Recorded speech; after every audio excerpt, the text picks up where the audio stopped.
teach you how to make the perfect risotto.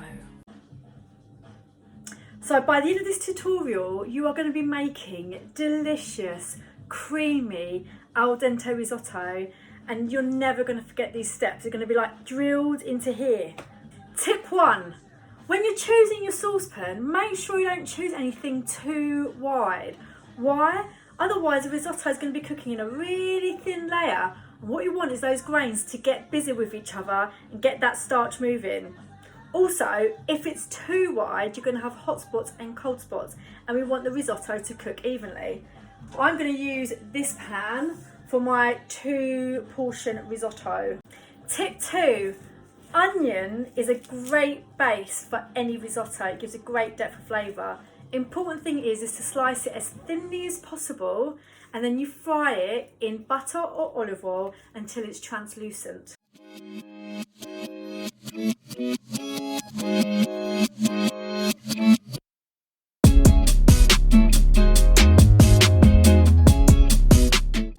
Step number 3, cook your vegetables separately. Yes, that's right. Fry and cook your veggies separately to your risotto and add them at the end.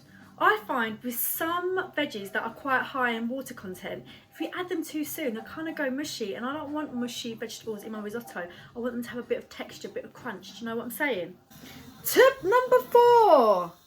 We're adding our risotto rice now, and you add it directly from the packet. Don't go rinsing it, guys, otherwise we're going to lose all that starch, and we need that starch for the creaminess, so don't let me down, alright? So what you're going to do is turn up that heat. I'm turning it up. Adding my rice directly in, and then we're going to make sure it's well coated in the oil. And what we want is we want to toast that risotto. Yes, toast it. And eventually, after a few minutes, the outside of that grain will become slightly translucent. Translucent. And that's what we're looking for. Tip number 5 now. This is the point. You season your risotto with salt. You need to do it early so it gives it time to penetrate that grain. Otherwise, you leave it to the end, you'll have the risotto served in like a seasonal broth with your veggies and everything, but the rice won't taste of anything. Tip number 7, now it's time to add the stock. It's very, very important that you don't add the stock in cold. Otherwise it will cool everything down and mess up the whole cooking. So what you want is to make sure your stock is simmering in a pan on your hob, nice and hot, and it will help cook your risotto evenly. Also, to just add quickly, it's 4 times broth to risotto.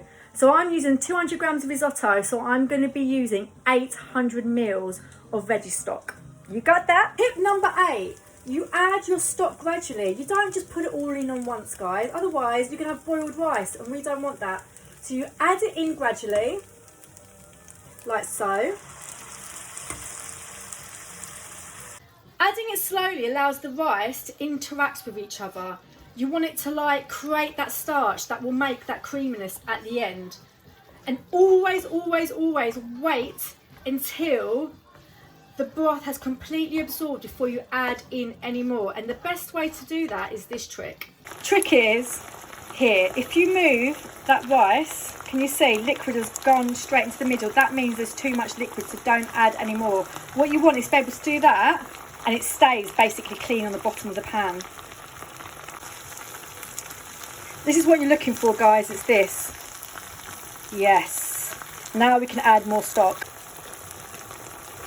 Tip number 9, risotto is a slow cooking process, but don't put the heat on too low, otherwise it just ain't going to cook. So medium simmer like this is what you're looking for. Perfection. Tip number 10. Now, I'm sure you've heard, because I've heard, people say you should never stop stirring a risotto, ever. The truth of the matter is, I don't believe in that. Keep it moving. We want to keep that rice moving. We want the starch to be created. If you keep on doing this and bringing in air, it will cool down the cooking process. We don't want to get stuck at the bottom. So all I'm saying is, like, your arm won't fall off because you won't need to constantly cook. Just, you know, if you want to do this, oh my God, stop stirring. It's fine, it's fine. Tip number 11. When you're cooking a risotto, you're looking for that bite. I'm going to try mine now. Nearly there. I think like another 2-3 minutes. We don't want mushy rice. We don't want bloody rice pudding, do we? We want that risotto to have a bit of a bite, like we do with pasta. So make sure you don't cook it for too long. Keep on trying. Towards the end, we've nearly finished all your stock. And tip number 12, this is the last one, guys. This is where you add your veggies in. So I'm just going to add in my tomatoes. Oops. There we go. And this is when you should add your cheese and dairy. Don't put it in too early, otherwise it goes all weird. So, pop in some butter.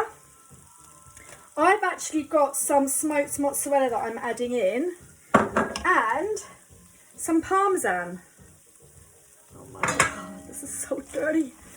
Mix it all around. And then give it a good mix.